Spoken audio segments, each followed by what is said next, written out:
Welcome to another episode of the Perspective Podcast. This is episode 70, and we're just going to talk about the elephant in the room that's dropped. Drake. He hasn't dropped one. He hasn't dropped two. He dropped 3 albums. Can't believe that. He's back, and this is episode 70. So this is a big milestone. We've done the 70 episodes. Before you know, we'll be on 100 episodes, which is ridiculous. And to everyone who's been watching the episodes, I just want to say thank you.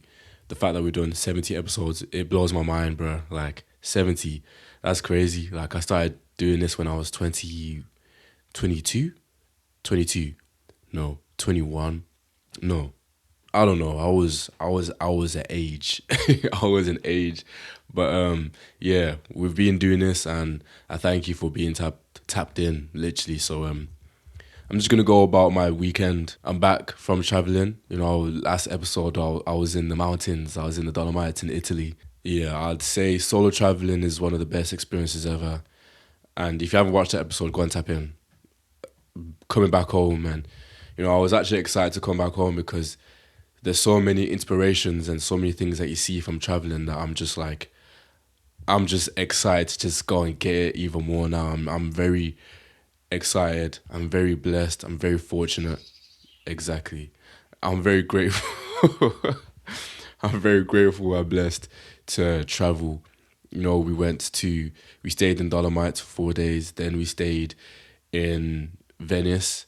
But we stayed in a little town called Treviso. I was meant to go to Lake Como, but there were some complications with the Airbnb and transport that we ended up just staying in Milan. And then after Milan, went to Amsterdam. And then after Amsterdam, came back home. I really enjoyed being in Venice. It's such a old looking town, but because it's so old looking and vintage, it just looks really nice. Because it looks so old and vintage, that's what makes it look even better. And I admire Venice because of the way that it just looks, and it looks really nice. And just the people are nice. Of course, it can be very touristy. And when I was there, it was like a busy day, and it being hot and it having that museum, it was just like, yeah, it was ridiculously busy. But when you go to the chill spots, it's amazing. The food, the pizza, amazing. I'm not really a beer guy, but I had beer when I was there in Venice. Can't lie, it just tasted like any other beer. It doesn't change my opinion on beer. Like beer to me just tastes the same, but that just shows that I'm not a beer drinker. I'm more of a tequila, pineapple juice. Stay on that consistent hydrant. You're good. It's amazing.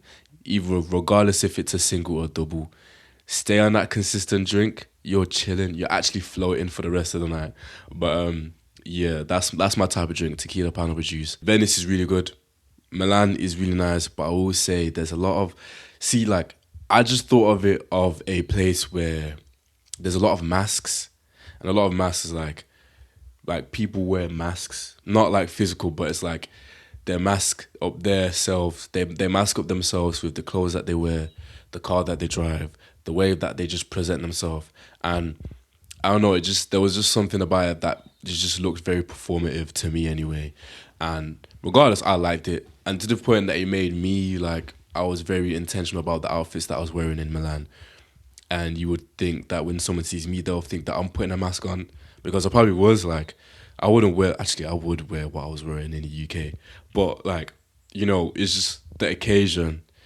It makes you want to dress up better. And it is good.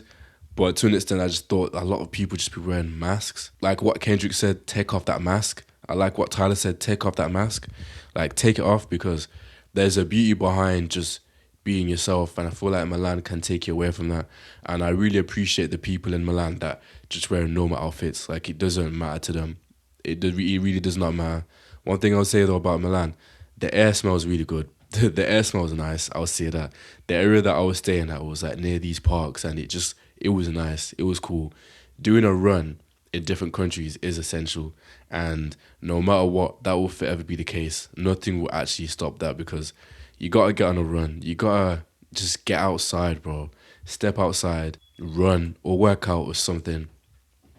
It's a good way to explore the city. And I feel like that was what we did during the past 2 weeks. The goal was just to explore, travel, and a way to just celebrate a milestone of growth, a milestone of just milestones that we've been hitting creatively and just in life. Period. You know, I achieved goals that I wanted to achieve that without the consistency, without God anyway, I wouldn't be where I am. So you gotta celebrate your wins, even if it's just even if it's just the slightest. And the trip was one of them. And I just forgot I gotta put a charger on this. Damn, whatever I was saying. Yes, celebrate your wins because every single one of them is as important, regardless if it's big or small. That's one thing that I don't really do, and I've only started celebrating my wins, even if it's just a small one, because to just do it, to just show up at that one thing, it takes a lot of mental strain because we live in a fucked up world, bro. There's so many problems that we all go through. Like, I'm still going through some shit every day, regardless. But we just have to keep going, and to celebrate your wins is just to show you that like you're doing okay, you're doing well. So yeah, celebrate your wins because they're just as important as you think. They're really important. So don't stop celebrating your wins. When I was in Amsterdam, I was my goal for Amsterdam was to just eat good food. You know, none of that marijuana stuff, none of that red light district stuff. I actually did not go to red light district. I'm proud of myself. I mean, even when I was there, I met these guys and they were like, yeah, there's no point even going there. Just don't go there. Just don't. So I'm happy that the first time going to Amsterdam did not go there. But I know for a fact when I go there next time, I'll therefore just like have a little peek. You know what I mean? But regardless, Amsterdam is a good location. The fashion is really nice. I would say the interior, the architecture of people's homes, like their interior design, I like it. I love the wooden design that they have for their houses. Everything about Amsterdam, the vibe is nice. The people are nice and honest. And honesty is something that we lack in this generation. Like people are genuinely just honest. You know, like when I was giving my opinion on some things, like they'd look at me and be like, you are politely like you're like, what is it? They were saying that I'm very politically honest. And it's like, but when they asked me, I'd be like, it's cool. But like deep down, I probably didn't even like it. But, and they knew that, like, I feel like people in Amsterdam, they can clock your bullshit or they can clock when you're being too nice or they can see, you know what I mean? Like, me personally, I'm a chill guy. Like, I'm not just gonna, like, I'm just gonna be like, it's cool. It's not for me though. You know what I mean? Like, I'm not gonna bring someone down because of that's what they like. If that's what you like, I'm happy for you. Like I love it too, but it just isn't for me. You know what I mean? But yeah, people in Amsterdam, they're very honest, and I like that. You know, we all need a bit of honesty in our lives. And when I was in Amsterdam, I went to the best vinyl store of all time, bro. Bro, it was the best vinyl store I've ever been to. I'm not even like real. It had it had one, two. It had three vinyl rooms and a downstairs floor and an upstairs floor. It had everything in there from hip hop, R&B, techno, funk, rock, heavy metal, pop, folk music, alternative, indie. It had everything, bro. Like Afrobeat. I couldn't believe my eyes. And then to make it even better, you go to another room and then there's just a cafe. There's a cafe in that place. It's called Concerto in Amsterdam. It's right in the center. You know, I saw it when I was on a run, and the first thing I saw was Olivia Dean. I saw it. Literally just Olivia Dean. Like I'm not even chatting. Like just pictures of Olivia Dean, vinyls and albums of her two albums, Messy and The Art of Loving. I was like, this is the place. We will be there. I just couldn't believe it. I was like, damn, this is amazing. And every time I go to a vinyl store, right, I'm always just like looking around, just looking for vinyls, you know, just in case you want to get one anyway, or just if you want to window shop. And every time I go to, well, after every time I go to a vinyl, I always leave the vinyl store and think, damn, I forgot the vinyl that I actually wanted to see if it's there. And it was Miggy, Two Star and Dream Police. Every time, I always forget. And every time I go to like a vinyl store, they just don't even, they don't have it. So I made sure to remember that, like to check, to ask someone if they have Miggy, Two Star and Dream Police. I was like, yo, do you have the album? And then he looked on the system. He looked on the system. He goes, it's here. It should be one of their. I can help you, but you can find it. I was like, say less. I was like, Nope, nope, nope, nope, nope. No, but I was feeling that we're getting closer to the album. I could just feel it. I wasn't stopping. Keep going, keep going, keep going. I see it, I see it, bro. I see it. I see it. I'm thinking, this is it. Pull it up. It's the album. It's the album, bro. I was like, mission is complete. First when I saw it, right, I was like, I'm not gonna get it. I'm not gonna get it. I'm not gonna get it. But then I folded. I got it. Oh, Two Star and the Dream Police by McGee. This album, I'll forever gas up this album. If you've not listened to it, go and tap in. This is such a good album. My favorite song in this album always changes. My favorite song in this album right now, it is it's Break the Spell. It's either Break the Spell or You Got It. Break the Spell is like, wow, it's just euphoric music. Like, I'm gonna play one part of the song that you just have to hear. You know, I just have to.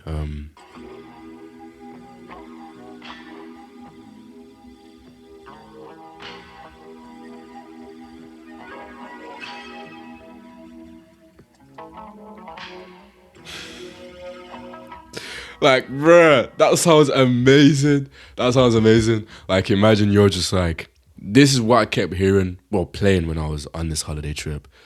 Like, just hearing that when you're on a walk, hearing that when you just see mountains, hearing that when you're by the lake, hearing that when you're just walking on a train. Like, bro, I couldn't believe my eyes, bro. But yeah, Break the Spell is such a good song. That is probably my favorite right now. But yeah, it's a really good album, bro. Like, yeah, it's very minimal. Literally, the album is very minimal as well. Like, literally, it's the definition. He was in his bag when he made this album, and yeah, it's crazy because Dave did a Spotify Wrapped, and this album was in there, and so he low key put me onto McGee from his Spotify Wrapped, and yeah, I really like it. I really like the album. So shout out to Dave for shouting me out. What? Shout out to Dave for putting me onto this album because it's a phenomenal piece of work that everyone has to listen to. The guitar, the riff, the melodies, it's just so zen and so amazing that you just can't not like good music. Literally, it's just simple going. It's easy. It's just good music that I just love and I admire that piece of music. So, Miggy, Two Star and the Dream Police, go and listen to it in your own time. Especially when there's like a good sunset, listen to it. Or when you just like you got a candle on and you're just making dinner and you're just like chilling, listen to it, you know. Or when you're journaling, play the album, you'll like it. Thank me later. That is Amsterdam. Like, Amsterdam is really nice. The food, brilliant. I had this like slow cooked 18 hour slow cooked beef rib, short rib, or whatever it was with like some eggs and bro, it just you cut it, it just peels off. It melts in your mouth, bro. Like, it was amazing. It was so good, bro. I felt like I was eating luxury when I was in Amsterdam. You know, you gotta be intentional of the food that you eat. And I made a promise to myself to not eat none of that. Like, the only bad junk food I ate was a churro. You know, it's got a lot of sugar. Literally, it's overdosed with sugar. But that's the only thing that I had that is like a bit alarming. But other than that, bro, we was flying with some good food. We weren't on that no Taco Bell, weren't on no Burger King, weren't on no McDonald's, none of that stuff. Like, eat some proper food that will have you like, actually, I tell a lie again. I had these like cheesy fries, cheesy cheese mayonnaise fries. They were cool, but damn, it does get a bit sickening. Like, I can go talk about food for hours, bro. I'm a food connoisseur.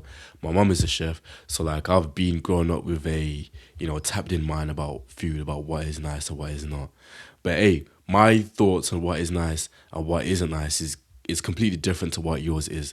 But yeah, I was like a critic, like one of them food critics. Like, if you watch MasterChef, then you know what I'm on about. You know what I mean? Like, you've got to be tapped in. You know, you got to listen to your body and you got to let that food go through, bruh. If that shit is some fresh food, you're flying. You really are flying. So, yeah. Eat some good food when you're traveling. I think that's important. That is really important. But now being back home, I want to travel again. I want to travel again. You know, it's like, oh, let's do it again. But we will. We will be there. I don't know where, but we will be there somewhere shortly. Very shortly. But what matters now is just creating like a madman. And that is the goal, and that is the aim, and that is what we will do. That is what we will do. Traveling was nice. I really enjoyed it. I solo traveled, and while solo traveling, it was really good. But now it's like, okay, now I want to experience these trips with my people. Like, I want to travel with my friends and with my family. I just want to travel with my people. Like, there's so many stories or so many things that happen that it's too precious to go through by yourself, because every story would, like, I'm here to experience things with people. It makes everything even worth it even more times 10. And like, I can't do it by myself, bro. Like, I'm not a man that can do this on my own, whatever Drake says. But like, we've got to do things with people, and it really put things onto the things that I prioritize, like doing things with people, with your family, with your friends, especially the people that are like, are truly there for you, are truly your people. Like, that means more than anything. So yeah, now it's like travel with your friends and your family, because there's a beautiful world out there, even during all that messed up thing, all those messed up things that are happening. Like, it's still beautiful out here. And you know, I feel like because we're so consumed by so much bad, we forget about the good that we live in. And it goes back to having the childlike mindset. Like, when you're a child, bro, you think everything is perfect, bro. You think, yo, this is sick. And there's a beauty in that, because, okay, there's the bad, but the good outweighs the bad every time. And we've got to remember that, because, bro, like, yeah, man, if not, then we will be miserable. You know what I mean? And life is too short. But of course, again, life is just difficult. So, like, you know, it's okay to be miserable. You know what I mean? It's okay to have them miserable moments, because that's just the way life is. You got to go through the highs and the lows. It balances everything out together. So, yeah, man, look at me being a philosopher.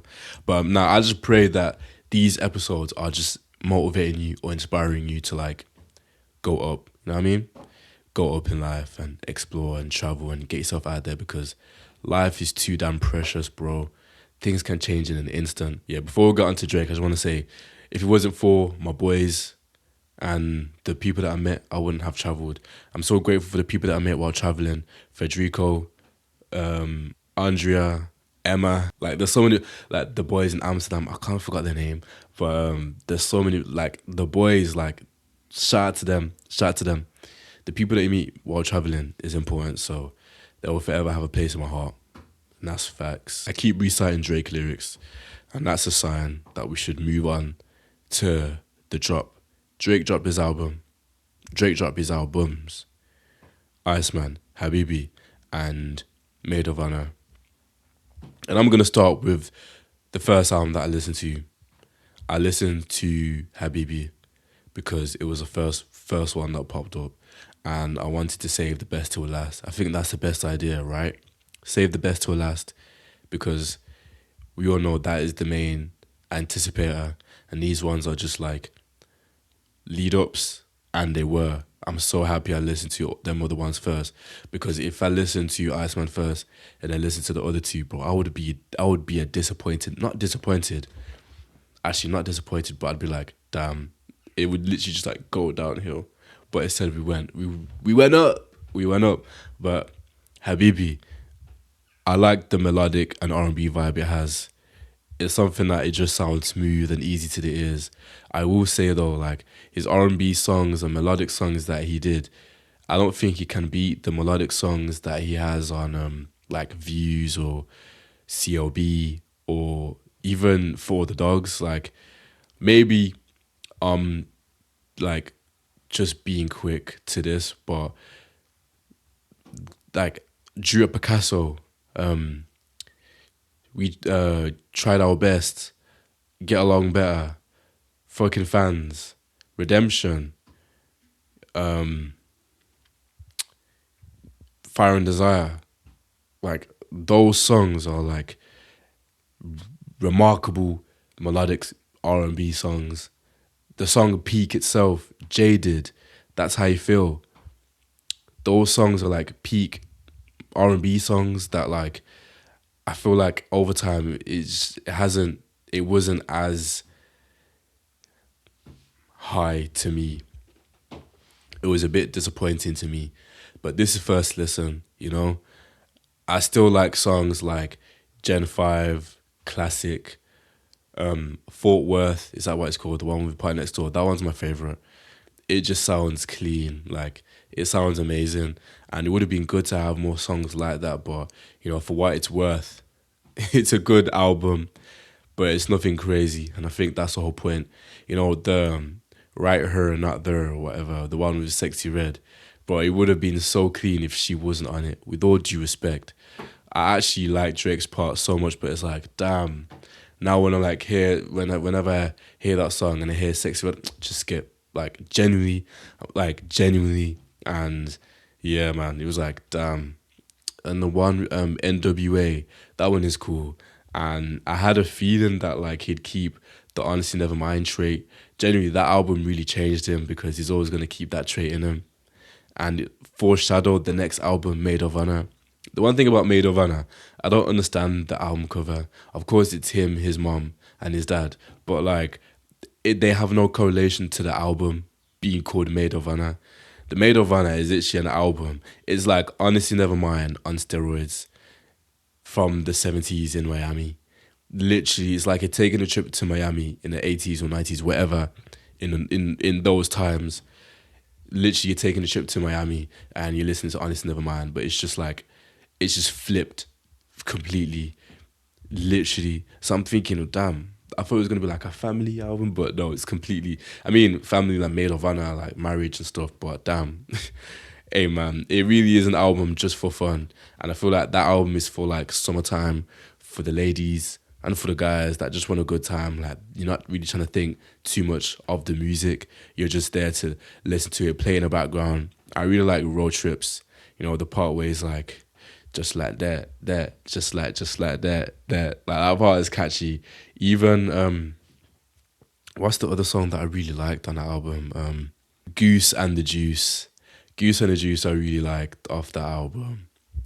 Stuck is catchy, but you know, I remember when he previewed that on Iceman. Was it episode 3 or 2? One of them. One of them. BBW is cool. I think that's Skepta in the background because it does sound like him. Of course, you had Which One, which is cool. Outside Tweaking is a good song. It's actually a good song, but yeah, there's a lot of like songs that like they're cool, but it's like nothing crazy. New Bestie, Anita, that's the one that's like, it's got the funk in it, doesn't it? No, it's not. That's the way times 10. Way. Forgot your friend. Way. Like, that's cool. I prefer the Cheetah Prince song with Sexy Red than Amazing Shape. But it's a cool song though. Whole Phase is cool. Road Trips is really nice. Like just, it's a very concise album, and I think that's what he tried to do with these albums. He wanted to make concise music because realistically, all of them albums are generally concise, but not all of them are concisely good. You know, they're not concisely good, but it's concise. It reminds me of, I feel like he tried to make Nothing Was the Same in terms of a concise album. Nothing Was the Same is his most concise album.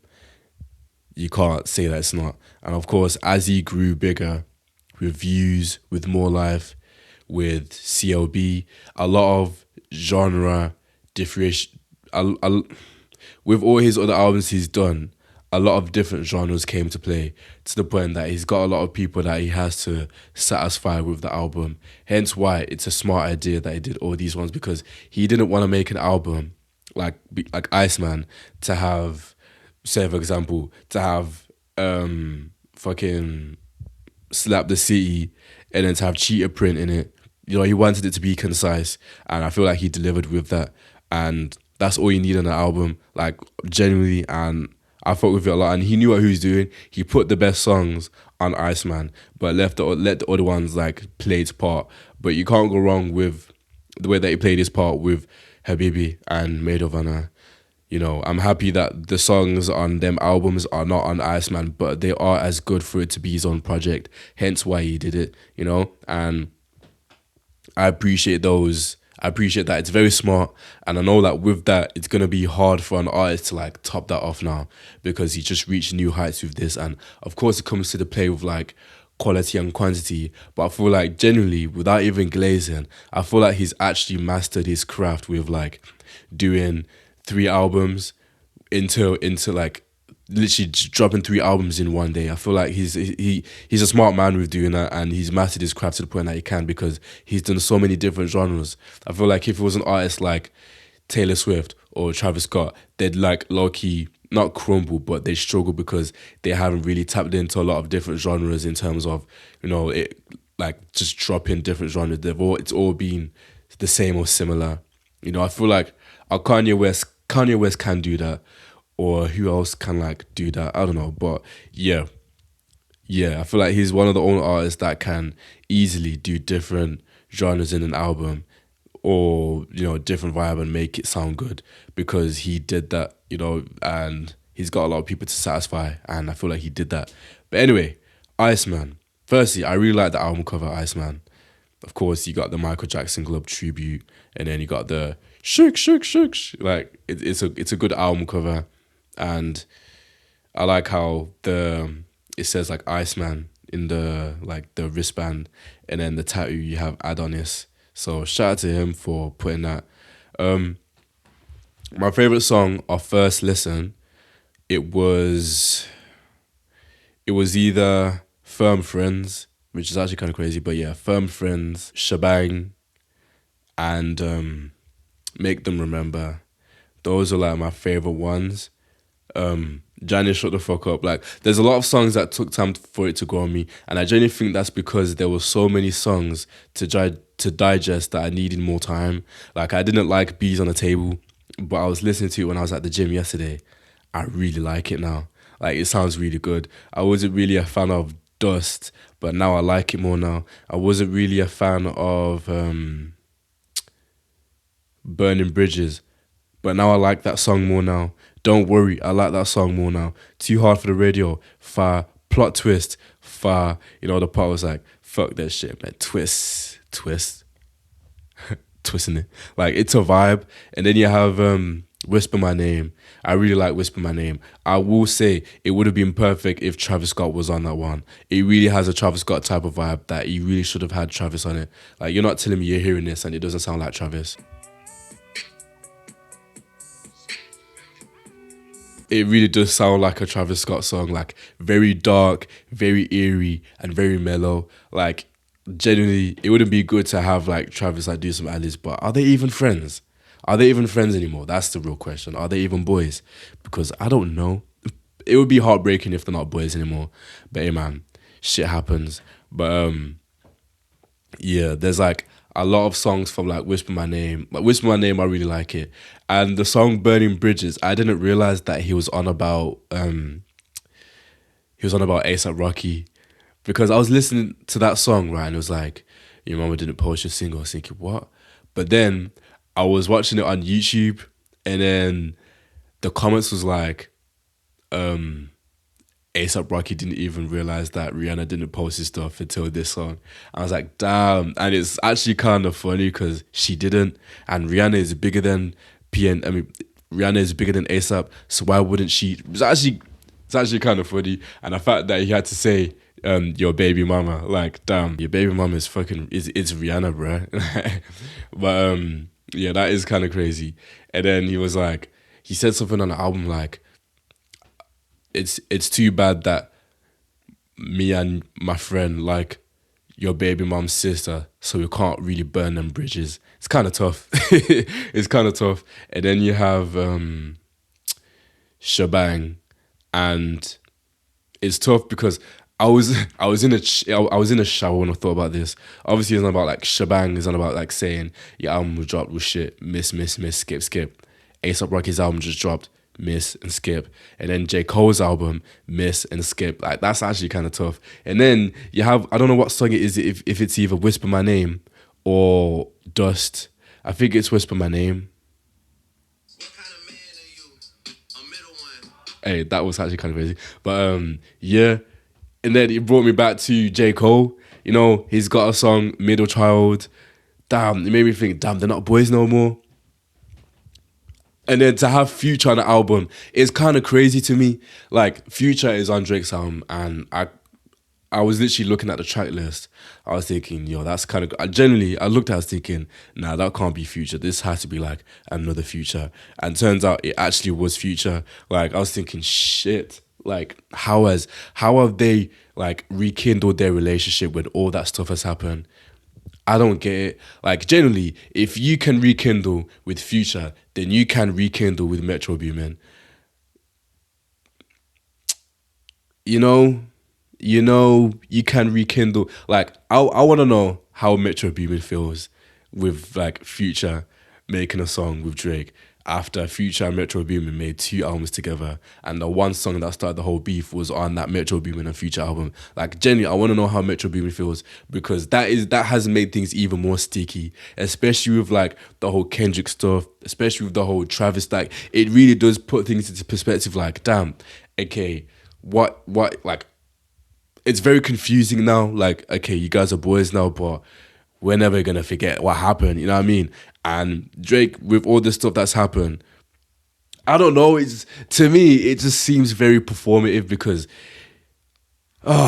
because you can forgive Future, but you can't forgive all those other people, like, that are now sending the owl emoji, or that are now trying to rekindle their friendship. But Future, when he was on the song, that all them people, like when Kendrick literally dissed everyone, it's like, I don't know, it's a bit backwards to me. If you can forgive Future, then you can forgive all those other people, at least like rekindle.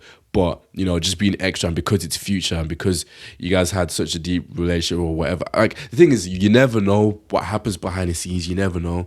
But to me, I'm just like, damn, like, you guys are boys now. Like, or are they boys, or are just doing it for the sake of doing it? You know, like, generally, it just has me questioning. It's a good song, though, but it reminded me of Fiend. Like, the ding, ding, like, the production, it reminds me of Fiend. Like,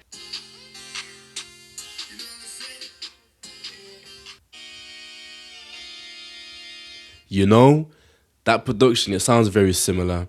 Like, Jenny, I thought it was Fiend for a little bit, but yeah, it's a cool song. Molly Santana, she did her thing. Molly Santana's the new hammer. Molly Santana, new Hannah Montana. Like that, that part is catchy, and I like how Drake, when he does his ad libs, he's always the hype man. What else? They did like, I really like his ad libs. He's very like energetic, and it's like a hype man type of song. To me, I already prefer that song to I Don't Give a Fuck. Like, that's the shit that we needed, you know. But yeah, and I really, it's 11:11 Make a Wish, and I really just enjoyed the way that he was just talking about his friends and his family. The intro, Make Them Cry, is like heavy, and for that to just be an intro, him talking about his dad having cancer, about him nearly turning 40, about how things have just changed, friends are just changing, and just the mindset shifting every day. And I like the fact on Beats on the Table that it's like, I don't even know who to talk to. I just be talking to my whip and my watch. Like, there's so many things that like Broski went through that is like, bro, I don't even know who to like speak to now. I don't even, like, you guys just don't get it. You just don't get it. You don't get it. And like, damn, so much stuff has changed. And one thing I like about the album is that he was reciting his old lyrics. And there's a song, I forgot what song it was, but it was like, got a lot of enemies, got a lot of enemies, got a lot of people trying to drain me all this energy. And I was like, it really brought us back to the song Energy. There was another song that he did. He was reciting a lot of his old lyrics, and I really like it. I like the beats of the songs that he did. Like, you just can't go wrong with it.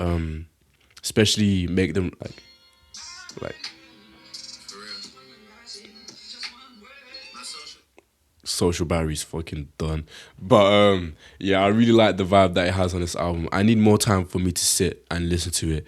This album is gonna sound really good on tour, and I'm intrigued to see how it sounds. The part that got to me was like got a real big heart. I'm a fucked up guy though. Like, and he was saying that he's in trouble. Like, he really makes things really questionable about his like morals or like what he's doing and shit. You've got the outro where he was basically saying that he's not ever gonna submit this album. Like, he genuinely does not care about the Grammys. He doesn't care about none of that stuff. And you know, you got people like Kendrick just open his mouth. Like, he'll submit that shit because he's gonna win anyway. But it's like, you know, the real artists are not submitting that album, so it's like, you know what, just take it. Just like all these things, it don't mean nothing. But yeah, man, it's mad how everyone now fucks with Drake's music after all these things have happened. Like, where are all the haters, bro? Like, the same people that were like, oh, Kendrick this, they're actually now just listening to Drake now.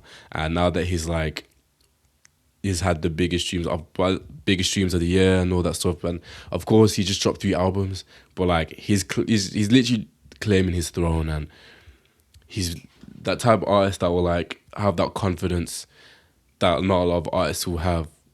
J. Cole, you know, there's a difference between being humble and confident about it.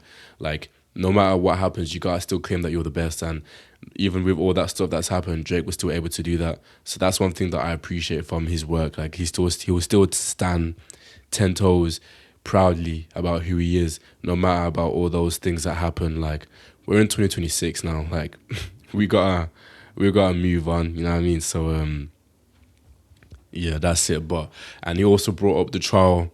He also brought up how, like, you know, him him closing the trial was like a decision that he made because he knows that there was no need, and the people behind the scenes are gonna pay him because of him closing it, because he knows how dark the industry is. The industry is a wicked place, and realistically, like, he could have taken it further, but it's not worth it. And he lost, but in the long run, he's like, I still won because you guys are gonna start paying me, literally, because I didn't take this even further, which is kind of scary because this industry, Universal Music and all these labels and all these people, like, it's very dark. Like, there's very dark stuff behind it, but you know, you just gotta keep going, I guess. You just gotta keep going, I guess. And that's what he did with this album, and I like it. I need more time with it though. I'll say that I want to listen to it in different settings. The gym has been ticked off on a drive that needs to be done. Sunset Drive during the summer for Maid of Honor. You know, a lot of different scenarios because every single one is a different type of one. And I feel like Habibi will be really good in the autumn season or winter. And Iceman will be good all round. So, you know, you can't go wrong with that. And for him to drop the album in May, just before it turns into summer, it was a very good juxtaposition move. And I said that, I was like, I guarantee he's gonna drop it during like spring or summer. And here we are. You know, the weather right now is like, it's a bit gloomy, but the weather's gonna start to get a bit better. Like 28 degrees in Birmingham, kind of crazy, but we will be there for that. And yeah, Drake, he dropped a good album. I like it. Need more time to just dissect the lyrics. You know, one thing I used to do was like, I always would go on Genius and just like recite the lyrics and stuff, man. And here we are at the age of 23, still doing that till this day. Genius is really that app to like recite the lyrics because the Spotify interface, the lyrics hasn't even come up yet, and they're not always accurate. So Genius is the app that I will be using. And one thing that he said on the album was like, he's not doing vinyls and merch, like all the numbers will make sense. Bro, release a vinyl for the album at least. Generally, I want a new Drake vinyl and I want Iceman vinyl because the album cover looks sick and it would be nice to have that. Like, generally, if he had vinyls and merch, his album would definitely sell like ridiculous amounts, but he just doesn't care about all that stuff. Like, it doesn't mean anything to him, which is actually kind of sick. But yeah, there's bees on the table, you know what I mean? Like vinyls and all that stuff, like it's none. It's none. Just let the music talk. It's nothing. I'm not gonna rate it yet. I'm not at that point to rate an album. If it's either I like it or I don't like it, and I like it, so here we are. You know, it's good. It's better. I already like it more than For the Dogs, and like, do I prefer it over over COB? We're about to find out.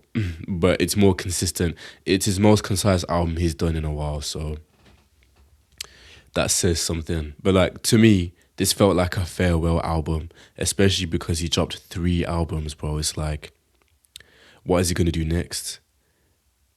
Literally, what is he gonna do next?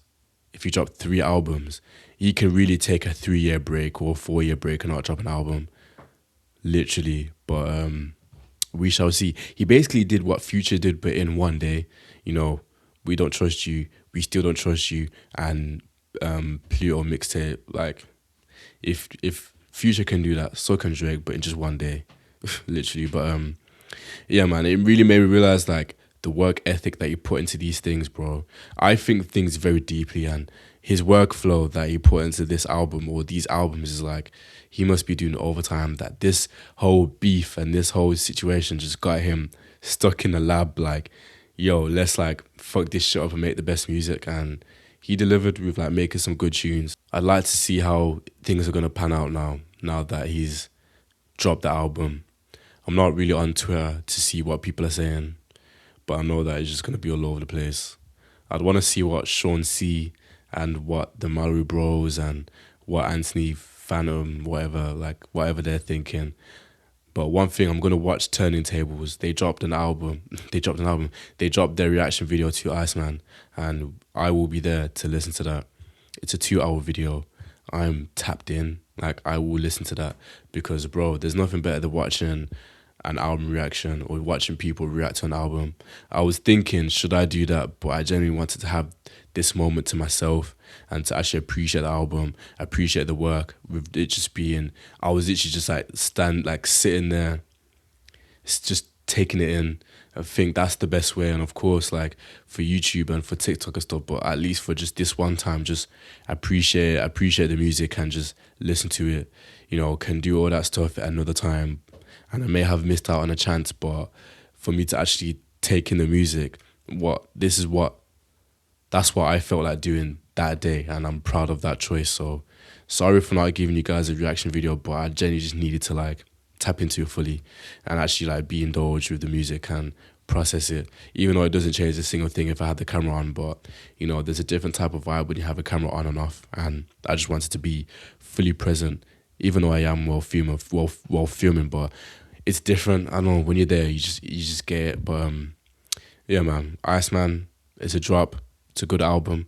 I will be listening to it more. And comment down below what you think of the album, if it was a W drop or not. Me and Future back by popular demand. By popular demand. See, that means by popular demand, like, is it genuine then? Or is it, oh, fuck it, alright, let's just make a song together. You know? Like, genuinely, that's genuinely. So, yeah, popular demand. Hope you guys are having a phenomenal week. We are in the middle of May. It's about to be summer. It's about to be the cup final for Villa tomorrow, because you're going to see this today. Tomorrow, 20th of May. We have to win that game, bruh. But Istanbul, final. I'm going to be wearing the Villa top all day. All day.